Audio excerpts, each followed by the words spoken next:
Have you ever gone to a website and it didn't have a search engine, or it just had a really lousy search engine and you just couldn't find what you needed? Well, today's search hack is going to help you out. I'm bringing this to you from our premium membership live show that we do at Genealogy Gems each and every month. And this search hack is focused on Google's site search. It's a really powerful tool. And if you want to learn more about premium membership and joining us for our live show, you can learn more at genealogygems.com or at the end of this video. So let's jump into how to conduct a Google site search to find what you're looking for. I think that USGenWeb is a great example for why you might want to use this. Sometimes you get here and I don't see any search box on the screen, and that can happen. You might get to some other website where they have one, but you're not crazy about the search box. Let's click Search and Site Map. Now, they have a search box here, but the thing about USGenWeb is this is all volunteers. It's an absolutely free website. There's not a lot of money pouring into this, okay? But there may not be any money. So they have to try to do things on a shoestring, and what they have here is they have this free find, which is just a free app that you can toss on your website to search, but it's not as accurate and powerful as Google.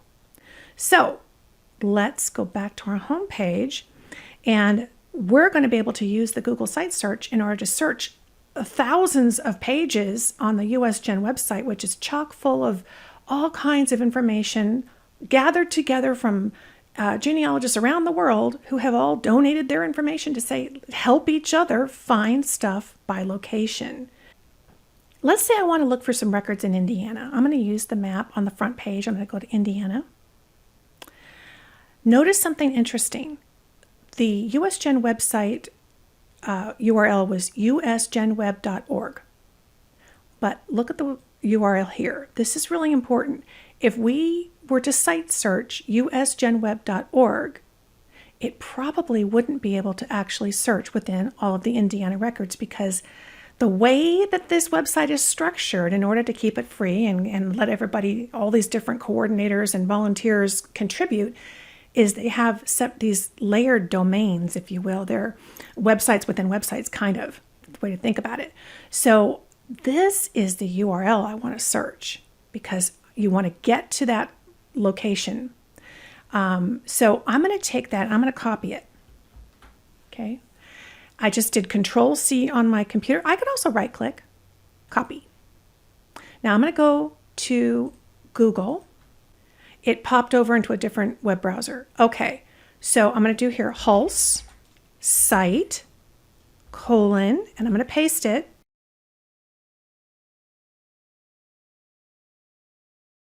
And press enter. And that should view. So let me go look. It did. Okay. Well, now you can see why I'm so excited, because it has images coming from the Indiana USGen web page. It has all these different web pages. If I click on one of them, if it's a long list, I'm going to do my Control F, right, to do a quick search. There's the name Hulse. So there's a lot here. From that point forward, now that I know that I have a lot to choose from, I'm going to go back in and maybe start being more specific. I might put in David Hulse, or let's do Goldie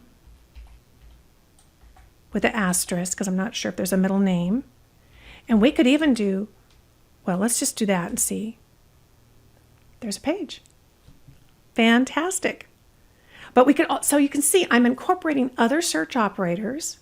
I can use names and phrases, and so use site search. There are times even when you think, oh, well, this website seems to have a good search engine, but if you try a site search, it might find something that even their search engine isn't finding.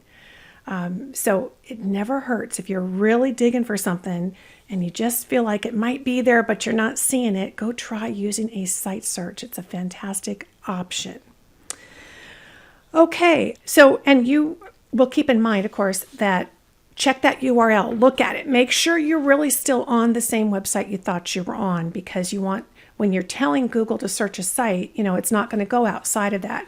And keep in mind also that Google, of course, can't search specifically into password protected pages, or it can't go and find stuff that is in a spreadsheet, typically, that is linked to on a web page. So there might be some limitations about what it can find, just like any search engine. It can only kind of see what's there on the web page itself.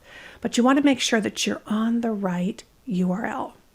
All right, let's take a look at Findmypast. So Findmypast, it's primarily a United Kingdom records collection site. However, they do have records for the United States and for other countries as well.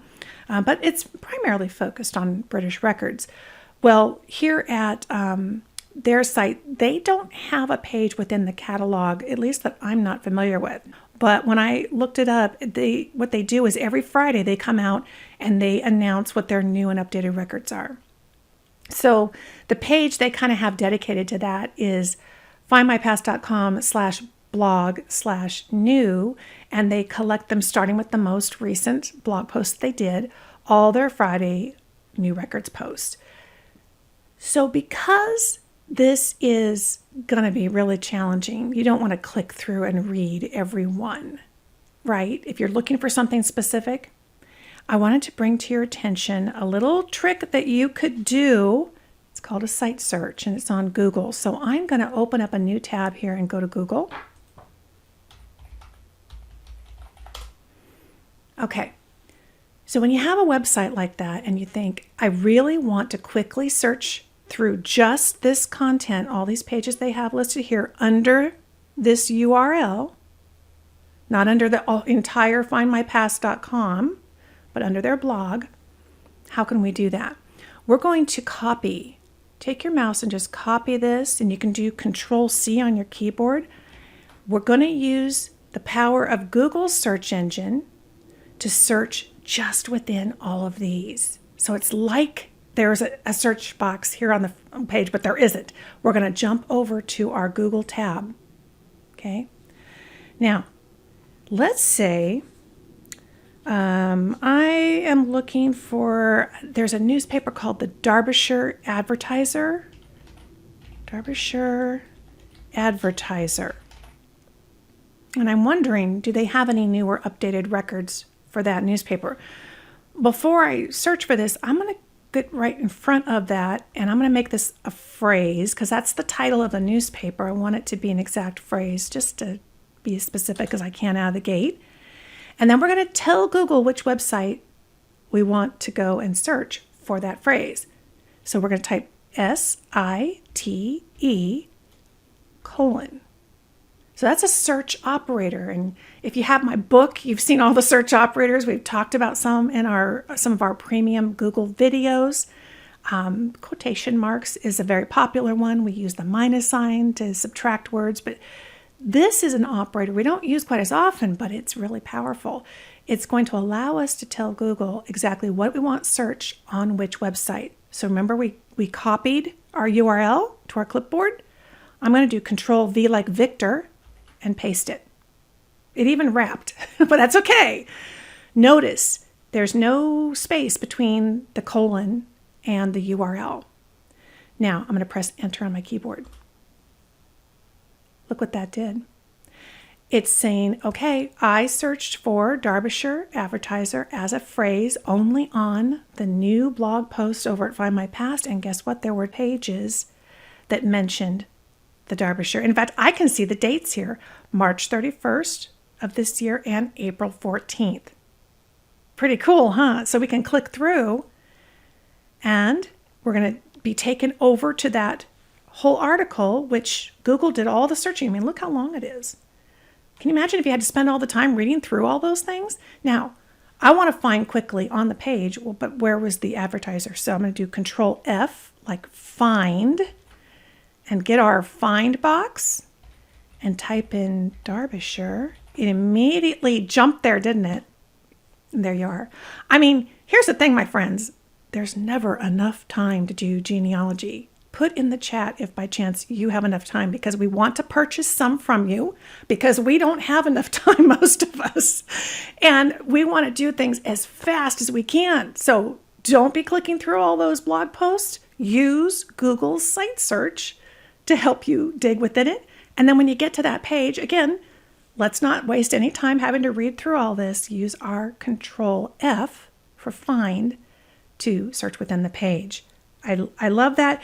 You can use site search on any kind of website that doesn't have a search engine or doesn't have a very good search engine, and it works great. If you have success with any of these strategies, I hope you'll come down in the comments and share it with all of us. It's inspiring to everybody. Thank you so much for joining me. I hope you had fun today. Go check out the show notes, download them, and print off that page 1. That will be your cheat sheet. If there's something that you'd like to see here on our premium membership live show together each month, I hope that you'll leave that in the comments as well, or you can email me at service@genealogygems.com. Thank you so much for watching, my friend. It is time for Madison Louise time for me. The grandbaby's coming over, and that's going to be a joy. I hope you have a joyous day too. Take care.